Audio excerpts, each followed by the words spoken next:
Hello friends. Alright, let's talk about Meghan Markle's presidential ambitions. Well, when I first saw her down at the site of the school shooting in Texas, I thought, is she trying to be presidential? You know, is this the end of the era of officials? Where, you know, there's just like people like the presidents and congressmen, governors go to visit areas of devastation, and she's a private citizen. And is this the era where private citizens are just going to step in, take over, and who cares about government structure or anything? I mean, that is a characteristic we have seen with the left quite frequently, including all their activism groups and stuff. They just take it upon themselves to do what they want. They are not going to pay attention to any kind of laws or anything. They're just going to do their thing. And in a way, that's like peaceful civil disobedience. Of course, those riots they had a couple of years ago were not peaceful. But that does give us room to pause, to think, is the official governmental political system coming to a close in America? And indeed, maybe in other parts of the world. But I guess you need bold private citizens who want to assert themselves. They're kind of like tribal leaders or something, but they're kind of like peaceful, like civil disobedience, you know, peaceful, but they're just jumping in and taking charge. Because that's the first thought I had when I saw that Meghan Markle was visiting the Texas school shooting area. I was like, is she dress rehearsing for being president? Has she gotten herself as some kind of special ambassador from the Biden administration to go make these visits and, you know, just represent them? But no, she's not. I mean, they say that she has presidential ambitions. We'll get to that in a minute. But for right now, she is trying to be American royalty. She's trying to be a royal abroad. And she's not specifically representing Britain because she doesn't like Britain, and she knows Britain doesn't like her.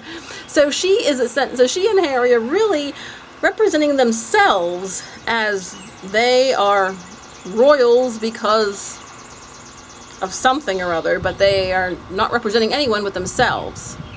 If that makes sense. Doesn't really, but to them it must. So, you know, she's jealous of her brother-in-law and sister-in-law, so she's like, I'm moving back home to America and I'm going to be the Queen of America. Okay, so, I mean, even though she can't officially be the Queen of America, she can try to do everything that the royals do and get herself in the news, and therefore it'll be almost like a pseudo quasi-queen. Quasi-queen. The quasi-queen of America, where she's going to just do pomp and circumstance and pageantry, but she's not really going to do anything of substance. You know, she's just going to do the photo ops and the occasional little charitable donations to make herself look good. So that's what we have. And I said, now if this was back in, and as for is she really going to run for president, that's another matter, because right now she can't because of the titles. There's rules against running if you're a title, but even so, it's very, you see, she's a private citizen, but still it's extremely problematic when she is married to the royal ruling family of another nation. That would be extremely awkward. And I mean, even if they were divorced, it would still be, you know, her family is still, her kids are still connected to that foreign nation. Seriously, it just doesn't sound like a good look for America. I mean, if this was, you know, the 1800s or something, the people would be up in arms thinking that Great Britain was plotting on taking back the Americas by sending over their old second in line to try to control America and take back the government for England. That would be the suspicions were this, you know, 100 or so years ago. But that's the Democrats, I think, would have no qualms about trying to run her for president, with titles or without, with foreign connections or without, because they are desperate for young blood and for people they can control, and they see in her somebody who is, you know, a die-hard woke wokest. But the question is, I mean, can they get someone like her into office? Because wokeism is not very popular. I mean, they somehow pulled off a Biden, which is going to remain a mystery for decades, I'm sure. It will be one of those cases that we'll be talking about for years and years to come, how they did it. But, so no matter how they did it, they did it. But I think the American public is a lot more wary now. They're going to be watching the voting booths. I mean, it was in 2020, so that was the height of the pandemic. There were all kind of extenuating circumstances, and maybe the Democrats just got lucky. So I don't think that the rest of the Republicans or conservatives are going to be so easy to fool next time. That's the problem with the Republicans and conservatives. They're trusting souls. They, believe that everybody's honest and the system works, and I don't know about that.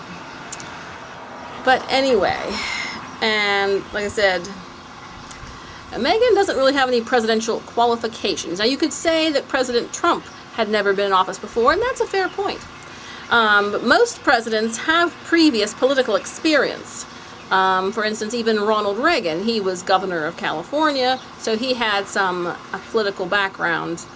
But like I said, Meghan doesn't have a political background or a legal background, and she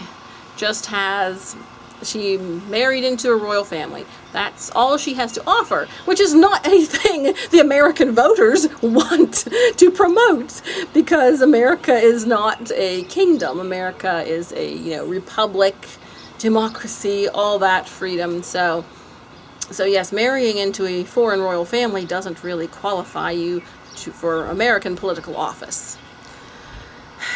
So, and as I've said before that, Biden and even Hillary and even Kamala, even though a lot of conservatives can't stand them, they still have an impressive resume that would resonate with the Democrat voters, and could pull in some independents and all that. They have an impressive resume.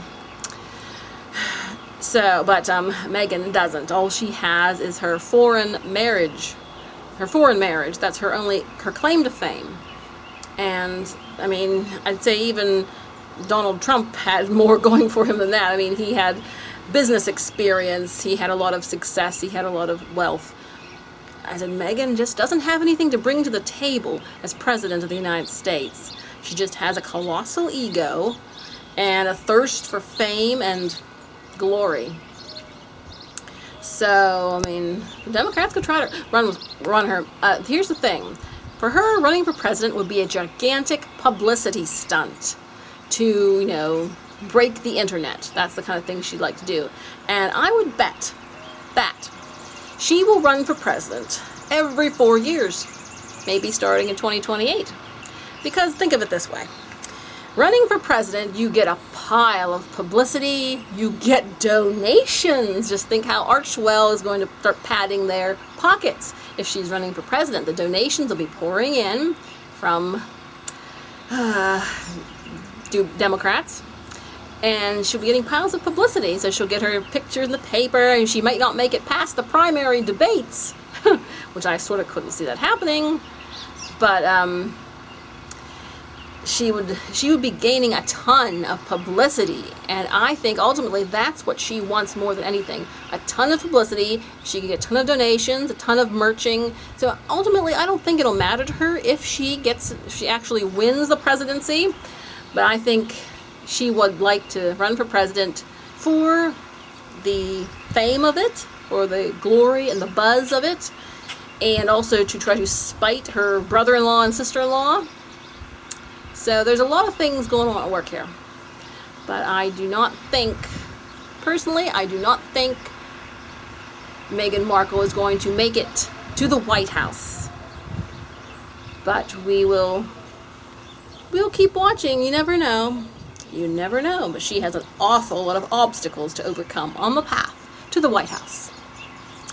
Alrighty, thank you for watching, and you leave your thoughts in the comments, and hopefully I get to my comments someday. You take care. Let freedom ring.